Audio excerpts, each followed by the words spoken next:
Paz do Senhor Jesus, o meu nome é Márcio José Pinheiro e em virtude de algumas pessoas me procurarem e pedir para falar um pouco a respeito de Deus, especificamente sob provas de sua existência, eu procurei abordar alguns aspectos a este respeito e sei que muito ainda há o que se falar, pois não esgotaremos este assunto simplesmente porque tudo o que sabemos a respeito de Deus é apenas aquilo que Ele deixou se revelar para nós e das conclusões de observações que fazemos dele.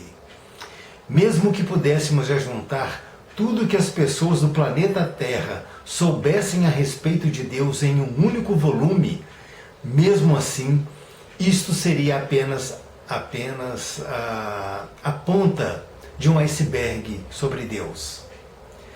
Eu gostaria também de dizer que não apresentarei argumentos a favor da fé em Deus e nem sustentarei, como alguns pregadores fazem, que se crer em Deus o fará uma pessoa próspera ou rica, pois infelizmente também em nosso meio existem pessoas que usam a religião como um meio de tirar dinheiro dos outros. Definir Deus em sua plenitude é algo impossível de fazer. Porém, os léxicos definem Deus como um princípio supremo considerado pelas religiões como superior à natureza. Ser infinito, perfeito, criador do universo e nas religiões politeístas, divindade de personificação masculina, superior aos homens e a qual se atribui influência especial, benéfica ou maléfica nos destinos do universo. A palavra Deus, na língua portuguesa, é a mesma que se usa no latim e no grego é Theos, que tem o significado de soberano, senhor e governador da terra e dos céus. No hebraico, a palavra traduzida por Deus em Gênesis 1:1 é Elohim, que quer dizer ser supremo. Assim, poderemos perceber que o conceito judaico a respeito de Deus é o mais próximo que temos do conceito cristão de Deus. E isto não poderia ser diferente, pois afinal de contas, o Deus que os judeus adoram no Antigo Testamento é o mesmo Deus que nós aceitamos como único e verdadeiro. Tirando daqui a questão dos judeus não admitirem que Jesus Cristo é o Filho unigênito de Deus e, portanto, o próprio Deus manifesto em carne entre nós. Alguns judeus até acreditam que Jesus foi um grande homem, mas não o Messias prometido pelos profetas. Se lermos atentamente a Bíblia Sagrada, veremos que foi exatamente este o problema relatado nas páginas bíblicas, pois eles aceitavam a Deus, mas não aceitavam Jesus Cristo como tal. E devido à alegação dele e de dizer em que ele e o Pai eram um, somando ainda que ele usar o nome de Deus revelado a Moisés, além de perdoar os pecados, violar os sábados, o que era considerado blasfêmia. Por esse motivo, Jesus foi crucificado. É interessante notar que as pessoas, independente do lugar onde viva, ou de seu credo religioso, ou mesmo antirreligioso, têm uma profunda intuição de que Deus existe, de que são criaturas de Deus e que Ele é seu Criador. A razão para se crer que Deus existe é porque, não importando a questão de qual religião você pertença ou a espiritualidade que você professa, a fé, as pessoas têm a ideia inata de um ser superior, o que leva a crer que Deus existe e sendo uma verdade. Em Romanos, capítulo 1, versículo 19 ao 25, está escrito: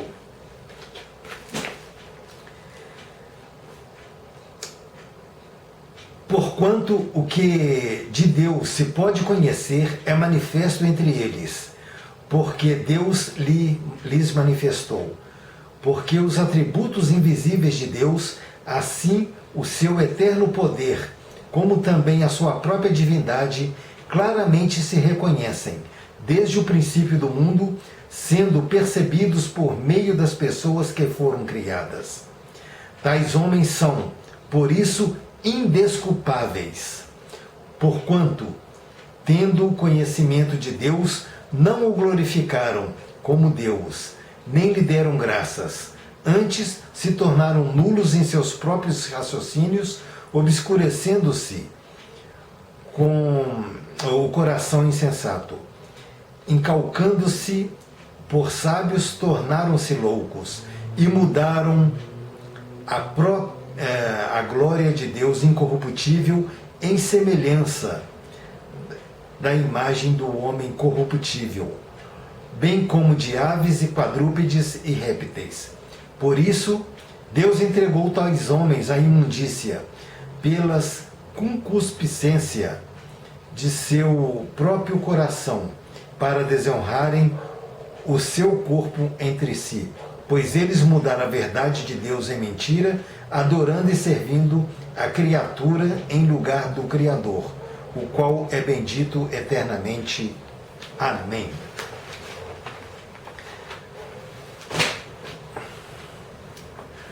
Bom, o que o apóstolo Paulo ele tenta nos dizer é que mesmo os gentios descrentes tinham um conhecimento de Deus, mas não o honraram como Deus, nem o glorificaram, conforme o versículo 21 de Romanos 1.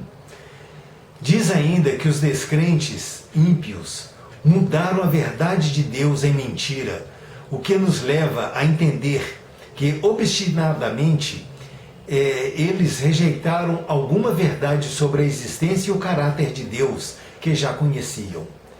Paulo, ele diz que o que de Deus se pode conhecer é manifesto entre eles, e acrescenta que isso acontece porque Deus lhes manifestou.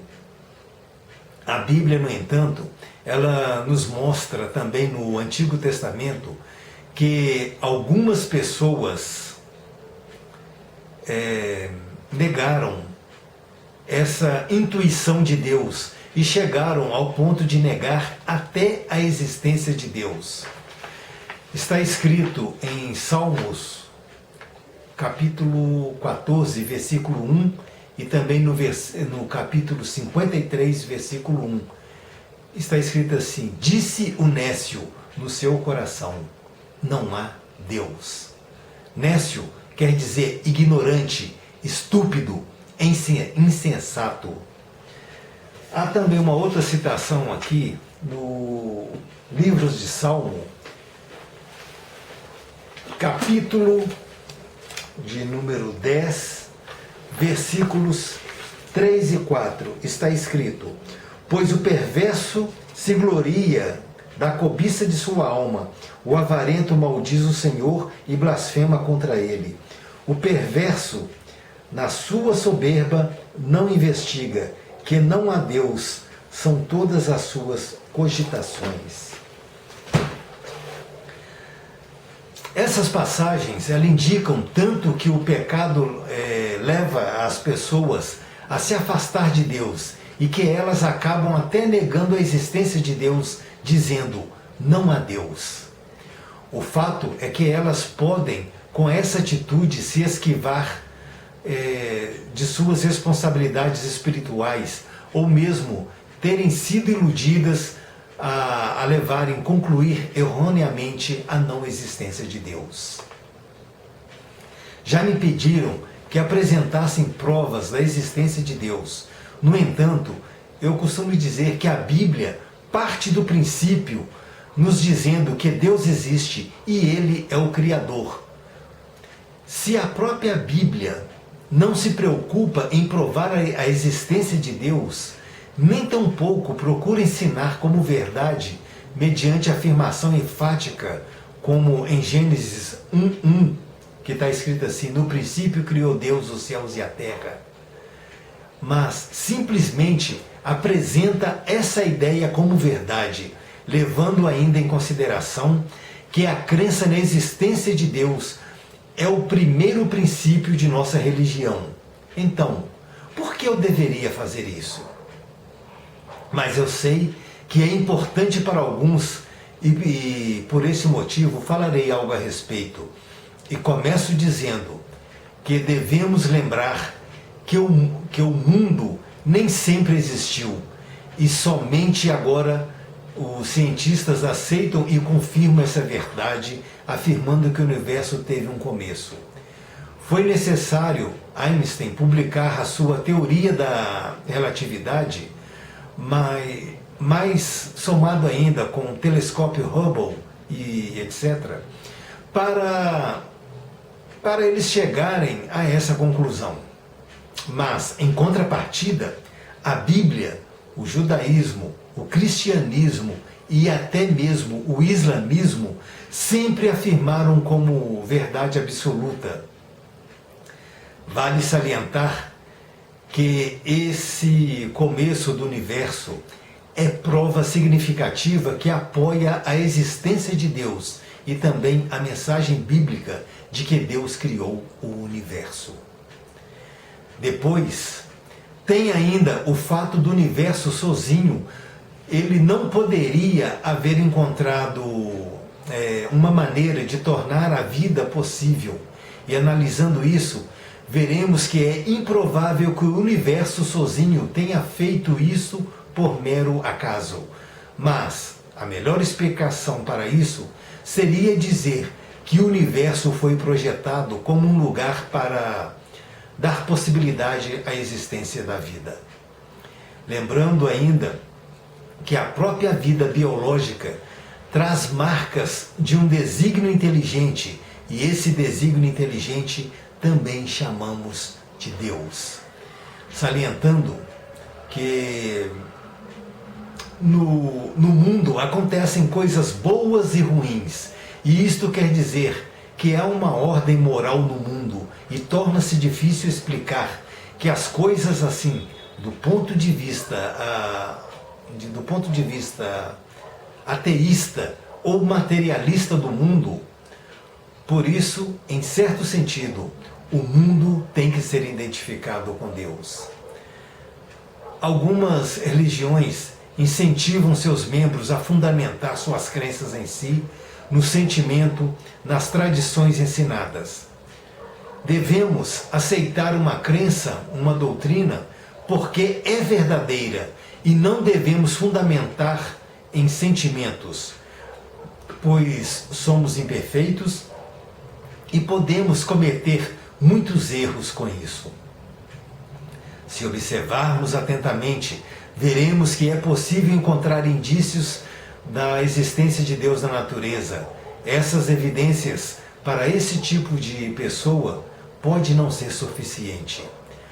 E provar a existência de Deus cientificamente é impossível, pois para se provar algo cientificamente é necessário que se apresente um determinado resultado todas as vezes que se repetir o mesmo processo. O que eu estou tentando dizer é que a ciência, ela constrói modelos ou paradigmas que podem não ser uma verdade objetiva, e nenhum cientista pode anunciar uma descoberta baseada apenas em uma única experiência. Também na antropologia, nós aprendemos que desde os povos mais primitivos e isolados do contato dos seus contemporâneos, existe na história e lendas desses povos um conceito de uma entidade criadora e protetora que estava acima de toda e qualquer outra entidade. A isso podemos chamar de crença universal em Deus. E por incrível que pareça, mesmo nas sociedades politeístas, originalmente, eles também creem em um ser que está acima dos outros, ou em um ser que deu início a todas as coisas, apesar de se ter acrescentado atributos a esses seres. A ideia principal persistiu, apesar de tudo. Assim, nós podemos ver que algumas nações prestam culto a um só Deus, enquanto outras, como na Índia, cultuam milhares de deuses. Mas, de um modo em geral, eles ainda reconhecem a supremacia de um que deu início a tudo. Isto, por si só, acaba sendo uma evidência a favor da existência de Deus, relatado na Bíblia Sagrada. Como eu já disse, cientificamente e racionalmente, não somos capazes de provar a existência de Deus, mas encontramos provas de sua existência no fato de ser uma crença entre todos os povos, nas obras da natureza e principalmente nas Escrituras Sagradas.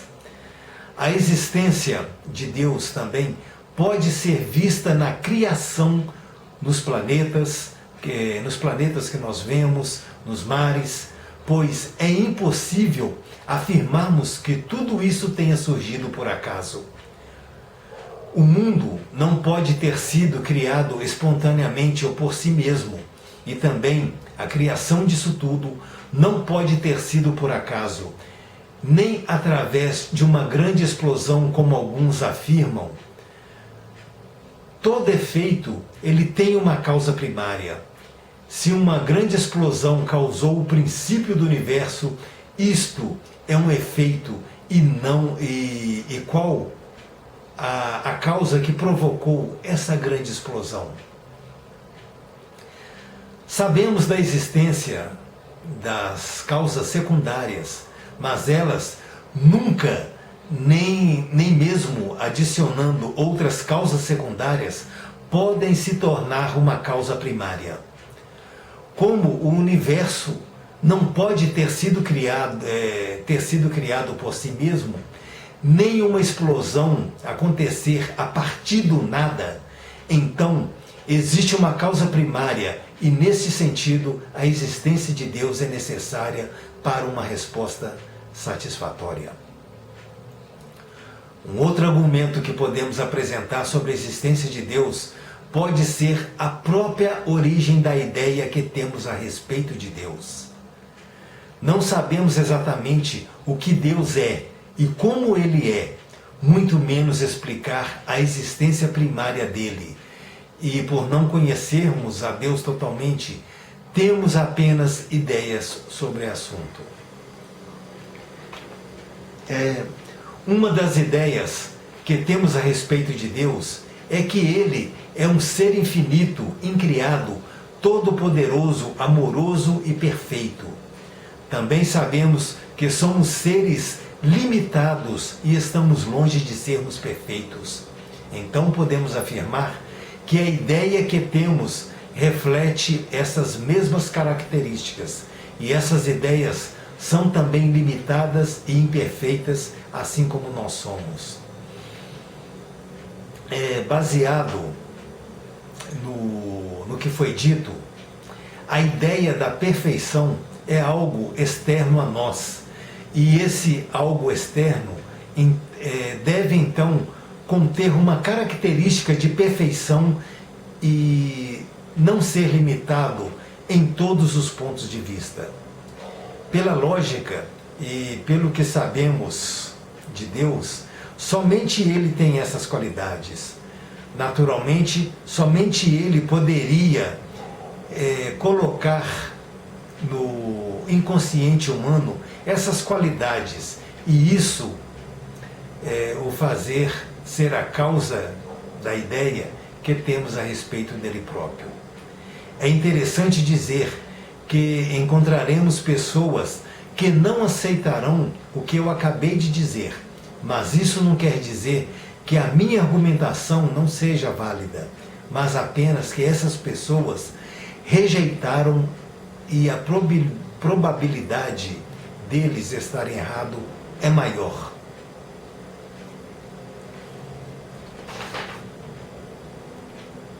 A Bíblia Sagrada, ela relata a existência de Deus em seus textos, como em Gênesis 1:1. Em Salmos 19, que também está escrito: os céus declaram a glória de Deus e o firmamento anuncia a obra das suas mãos. E lançando mão disso, é que o apóstolo Paulo disse no Areópago, ele falou para os atenienses, aqui no livro de Atos, capítulo 17, versículos de número 24 a 28. Assim diz a palavra de Deus: O Deus que fez o mundo e tudo que nele existe, sendo ele Senhor do céu e da terra, não habita em santuários feitos por mãos humanas, nem é servido por mãos humanas como se de alguma coisa precisasse, pois ele mesmo é quem a todos dá vida, respiração e tudo mais. De um só fez toda a raça humana para habitar sobre toda a face da terra, havendo fixado os tempos previamente estabelecidos e os limites de sua habitação, para buscarem a Deus, se, porventura, tateando, o possam achar, bem que não está longe de cada um de nós, pois nele vivemos e nos movemos, e existimos, como alguns de nossos poetas têm dito, porque dele também somos geração. Se você crê que a Bíblia é verdadeira, então sabe que não apenas que Deus existe, mas também sabe que sobre sua natureza, seus atos, e que a existência de Deus está descrito por toda ela. Mas, se você não crê que a Bíblia é verdadeira ou confiável, simplesmente por ter sido escrito por homens e copiado séculos após séculos, então peço que você assista ao vídeo 11 motivos para confiar na Bíblia. Você pode encontrar esse vídeo no YouTube. Antes, pois as evidências que eu apresento, eu julgo que você só encontrará valor para aqueles que aceitam a verdade da revelação contida na palavra de Deus, ou seja, na própria Bíblia. Valemos também de duas outras argumentações bíblicas. A primeira citação no livro de Gênesis, que diz que o homem foi criado à imagem e semelhança de Deus. E a segunda está em Salmos, onde o rei Davi testemunha: os céus proclamam a glória de Deus e o firmamento anunciam as obras de suas mãos, como eu disse anteriormente. Para nós cristãos, é até incoerente falar sobre a existência de Deus, se primeiro não admitirmos que Deus realmente existe. Como eu disse, não podemos provar a existência de Deus, principalmente pela Bíblia, caso a pessoa não aceite como uma fonte confiável e também não admite a existência de Deus. Nós aceitamos Deus pela fé, e esta fé está embasada em informações racionais confiáveis, pois nossa fé não é uma fé cega, como algumas pessoas pensam. Esta fé é baseada em provas, e as provas se acham primeiramente nas Escrituras, como a palavra de Deus inspirada, e depois na revelação de Deus na natureza. O autor do livro de Hebreus, capítulo 11, versículo 6, ele escreveu: ora, sem fé é impossível agradar a Deus, porque é necessário que aquele que se aproxima de Deus creia que Ele existe e que é galardoador dos que o buscam. Como eu falei, somente pela fé que aceitamos a revelação de Deus e o incrédulo não tem uma real compreensão da palavra de Deus. No entanto, em teologia normalmente se apresenta argumentações da evidência sobre a existência de Deus, e essas evidências podem ser vistas em três aspectos: em argumento cosmológico, teológico e moral. O argumento cosmológico tem como premissa o fato de que toda coisa conhecida do universo tem uma causa, e o próprio universo também teve uma causa. E a causa desse universo, que mesmo com o avanço científico, não conhecemos em sua totalidade, e a causa grandiosa desse universo só pode ser Deus. Já o argumento teológico, ele concentra-se na evidência da harmonia, da ordem e do planejamento que existe no universo. E que essa harmonia, ordem e planejamento são provas de um propósito inteligente, e como o universo tem um propósito, então algo o criou para funcionar assim. E a resposta mais sensata que esse alguém, ele deve ser necessariamente Deus. Já também o argumento moral, ele parte do senso que temos do certo e do errado, e da necessidade da imposição da justiça, e que algum dia vai impor a justiça a todas as pessoas. Como todos esses argumentos se baseiam em fatos sobre a criação são verdadeiros, podemos dizer que ainda assim nem todas as pessoas se convencem dessa realidade. E no próximo estudo diremos algumas palavras sobre a necessidade de Deus se revelar a nós. Também mostraremos mais um pouco sobre a existência de Deus dentro e fora das Escrituras. Quanto poderemos conhecer de Deus utilizando o nosso entendimento e a questão de Deus com o mal. Deus os abençoe em nome de Jesus Cristo, e até o próximo estudo, se Deus assim permitir.